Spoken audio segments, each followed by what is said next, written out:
آج سے 30 سال پہلے لوگوں کے پاس ایک یا دو جوڑے لباس کے ہوا کرتے تھے. شادی کے اوپر لوگ کسی سے جوتے مانگ کے لے کے جایا کرتے تھے. یار تیرے جوتے اچھے ہیں, میں نے شادی پہ جانا ہے.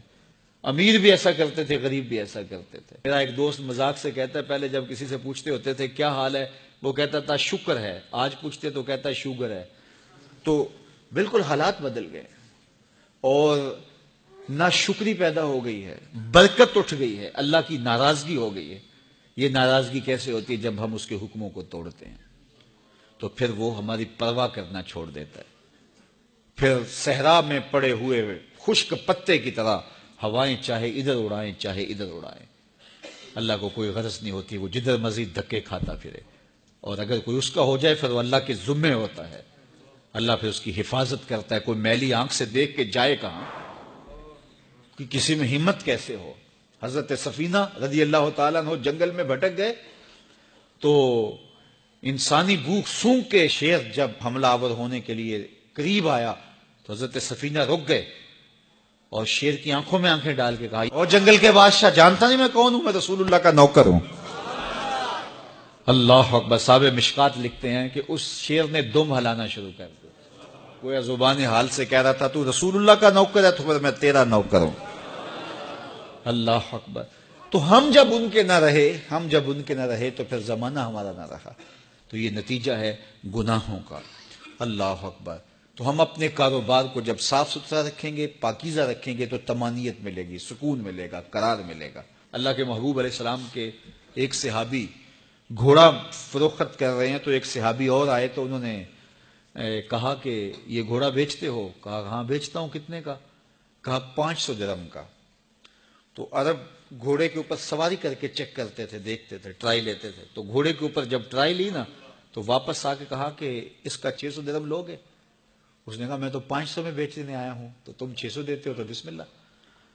تو پھر وہ کہنے لگے اچھا 700 لوگے؟ انہوں نے کہا کہ مجھے اور کیا چاہیے. تو کہا نہیں یہ گھوڑا تمہارا تو 800 کا ہے. وہ کہنے لگے ہاں میرا گھوڑا 800 کا ہے. تو کہا پھر 500 کا کیوں بیچ رہے ہو؟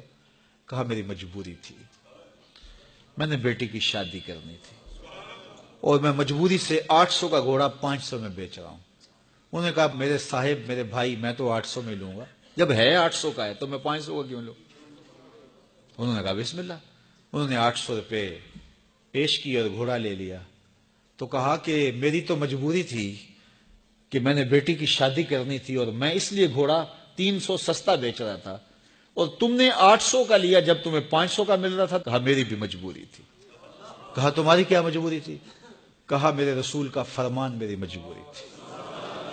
کہا کیا رسول اللہ کا فرمان ہے؟ کہا ہمارے رسول نے ہمیں سودا خریدنے کا حکم دیا ہے, کسی کی مجبوری خریدنے کا حکم نہیں دیا. آج تو کہتے ہیں جناب یہ 5 کروڑ کی پراپرٹی ہے, وہ تو مجبور ہے بیچارہ اس لیے 3 کروڑ کی بیچ رہا ہے. ہم کہتے ہیں بس ہاتھوں ہاتھ اٹھا لیں. یار اگر کوئی بندہ اپنا گھر بیچ رہا ہے اس لیے کہ وہ مجبور ہے اور وہ 1 کروڑ روپے کا ہے, تو ہم اس کو 50 کا کیوں خرید رہے ہیں؟ جب ہے 1 کروڑ کا, 1 کروڑ کا خریدے. اور جو ساری زندگی لوگوں کی مجبوریاں خریدتے ہیں, فلاں پراپرٹی فلاں کی مجبوری سے خریدی, فلاں پراپرٹی فلاں کی مجبوری سے خریدی. کچھ لوگ اس طاق میں رہتے ہیں کوئی مجبور ہو تو اس سے خریدے. اللہ اکبر. پھر ایک وقت آتا ہے کہ یہ مجبور ہوتا ہے اور اس کی پراپرٹی کوڑیوں کے بل بک رہی ہوتی ہے. ہم نے اپنی آنکھوں سے ایسے مناظر دیکھے ہیں. تو کسی کی مجبوری نہ خریدیں, سودا خریدیں. طاق میں نہ رہیں کہ کوئی مجبور ہو تو سستا بیچے. جو اس کی قیمت ہے اس کی قیمت سے لیں, پھر دیکھنا کہ عرش کا رب اس کے اندر برکت کتنے ڈالتا ہے. شیخ سعدی فرماتے ہیں میں رود بار کے جنگل میں تھا تو ایک آدمی چیتے پہ سوار اور ہاتھ میں سانپ کا کوڑا پکڑا, میرے پاس آ کے رکتا ہے. تو سانپ کا کوڑا ہاتھ میں اور چیتے پہ سوار, تو میں ڈر گیا. جب میں ڈر گیا تو وہ مسکرا پڑا. اس نے کہا سعدی ڈر گئے ہو؟ میں نے کہا بات ہی ڈرنے کی ہے. کہا تو خدا کا ہو جا, خدا کی خدائی تیری ہو جائے گی. تو اس کا ہو کے تو دیکھ, زمانہ تیرا ہو جائے گا.